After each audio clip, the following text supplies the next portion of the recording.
T കേസിൽ ശിക്ഷാവിധി നാളെ ഉണ്ടാകുമെന്നാണ് ഇന്ന് പ്രതികളുടെ വാദം കോടതി വിശദമായി കേട്ടു. നാളെ വിധി പ്രഖ്യാപിക്കുമെന്ന് അറിയിച്ചിരിക്കുകയാണ്. ബിനിൽ വിവരങ്ങളുമായിട്ട്. ബിനിൽ, എത്ര സമയം നീണ്ടുവന്നു വാദം? പ്രതികളുടെ വാദങ്ങൾ പ്രധാനമായിട്ടും എന്താണ്? കുടുംബത്തിന്റെ ഏകാശ്രയമാണ് തുടങ്ങിയ കാര്യങ്ങളാണല്ലോ കോടതിയിൽ അറിയിച്ചത്. നാളെ എപ്പോഴാണ് വിധി ഉണ്ടാവുക? ദിവിഷ്, കഴിഞ്ഞ 1.5 മണിക്കൂറിലേറെയായി ടി കേസിന്റെ ശിക്ഷയുമായി ബന്ധപ്പെട്ട വാദങ്ങളാണ് ഹൈക്കോടതിയിൽ നടന്നത്. ഇന്ന് തന്നെ ഈ ശിക്ഷ പ്രഖ്യാപിക്കാൻ തന്നെയാണ് കോടതി തയ്യാറെടുത്തിരുന്നത്.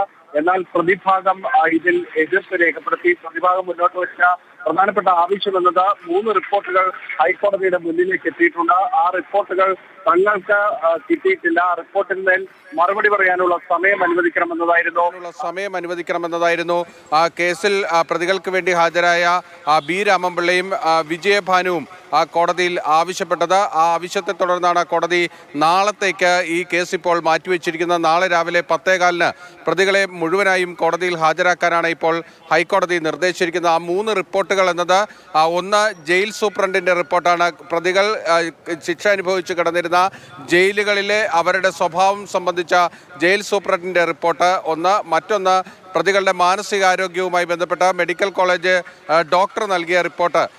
ഈ റിപ്പോർട്ടുകളും അതോടൊപ്പം തന്നെ ജില്ലയിലെ ഈ പ്രതികളുടെ സാമൂഹ്യ സ്വഭാവം സംബന്ധിച്ചിട്ടുള്ള റിപ്പോർട്ടുമാണ് കോടതിയുടെ മുന്നിലേക്ക് വന്നിരുന്നത്. ആ റിപ്പോർട്ടുകൾ പക്ഷേ പ്രോസിക്യൂഷനോ പ്രതിഭാഗത്തിനോ കിട്ടിയിരുന്നില്ല. പ്രതിഭാഗം ഈ എതിർപ്പ് കോടതിയുടെ മുന്നിലേക്ക് ഉയർത്തിയപ്പോൾ പ്രോസിക്യൂഷനും തങ്ങളുടെ കയ്യിലേക്ക് ആ റിപ്പോർട്ട് വന്നിട്ടില്ല, കോടതിയിൽ നേരിട്ടാണ് വന്നിരിക്കുന്നത് എന്ന് പ്രോസിക്യൂഷനും അറിയിച്ചു. തുടർന്നാണ് ഇതിൽ ഇന്ന് ഉച്ചയ്ക്ക് ശേഷം ഈ വിധി പറയാനായി, ശിക്ഷാവിധി പറയാനായി ആ സമയത്തേക്ക് നിങ്ങൾക്ക് ആ റിപ്പോർട്ട് പരിശോധിക്കാമെന്ന നിലപാട് ആദ്യം ഡിവിഷൻ ബെഞ്ച് സ്വീകരിച്ചു. പക്ഷേ ഹൈക്കോടതിയിൽ പ്രതിഭാഗം അതിനെയും എതിർക്കുകയാണ് ഉണ്ടായത്. കാരണം അവർക്ക് ഇതിന് വിശദമായ മറുപടി പറയണമെന്ന നിലപാട് പ്രതിഭാഗത്തിന് വേണ്ടി ഹാജരായ മുതിർന്ന അഭിഭാഷകർ 2 പേരും സ്വീകരിച്ചു. തുടർന്നാണ് നാളത്തേക്ക് കേസ് മാറ്റിവെക്കാൻ ജസ്റ്റിസ് AK ജയശങ്കരൻ നമ്പ്യാരും കൗസർ അടപ്പകത്തും ഉൾപ്പെട്ട ഡിവിഷൻ ബെഞ്ച് തീരുമാനിച്ചിരിക്കുന്നത്. ഇപ്പോൾ കോടതി നടപടികൾ പിരിഞ്ഞു കഴിഞ്ഞു.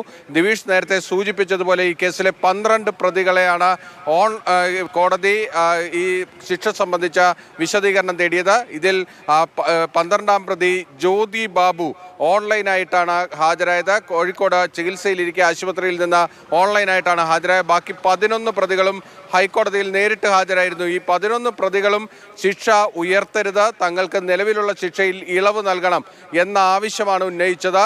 ഈ കേസിൽ കൊട്ടേഷൻ സംഘാംഗങ്ങളായ 7 പേരും തങ്ങൾ നിരപരാധികളാണ് എന്ന് ആവർത്തിച്ചു പറയുകയാണ് കോടതിക്ക് മുന്നിൽ ചെയ്തത്. പലരും കുടുംബ പശ്ചാത്തലം, വീട്ടിൽ പ്രായമായ അച്ഛനമ്മമാരുണ്ട്, അവർക്ക് മറ്റാരുമില്ല തുടങ്ങിയ വാദങ്ങൾ മുന്നോട്ട് വെച്ചുകൊണ്ട് ഈ ശിക്ഷ ഉയർത്തരുത് എന്ന നിലപാടാണ് സ്വീകരിച്ചത്.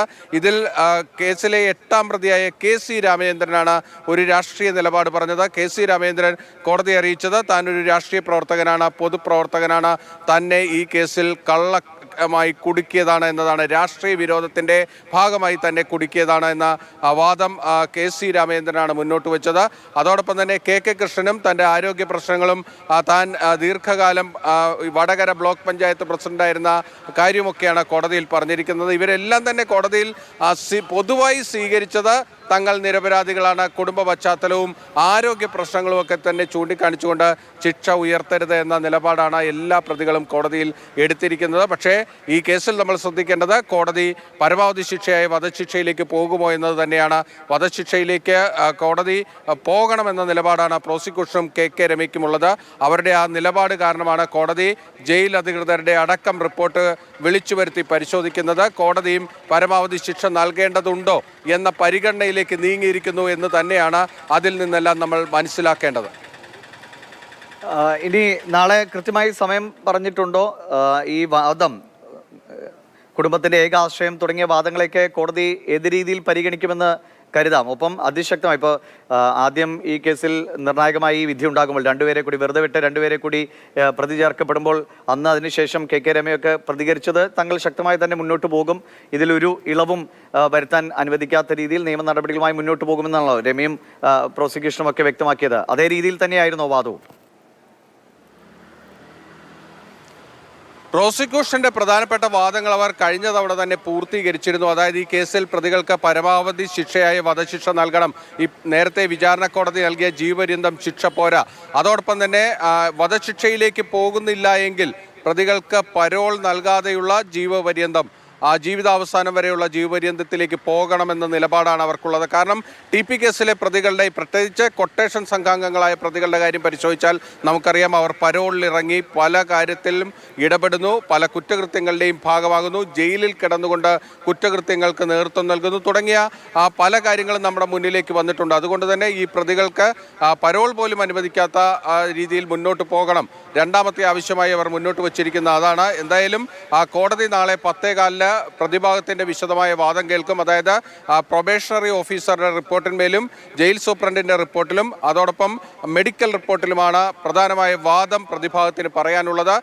ഇപ്പോൾ തന്നെ പ്രതികൾ 12 വർഷം ജയിൽ ശിക്ഷ അനുഭവിച്ചു. എന്തായാലും ഏറ്റവും നിർണായകമായ വിധി നാളെയാണ് ഉണ്ടാവുക. TP കേസിലെ പ്രതികളുടെ ശിക്ഷ ഇളവ് ചെയ്യണമെന്ന ആവശ്യത്തിൽ വാദം പൂർത്തിയായിരിക്കുന്നു.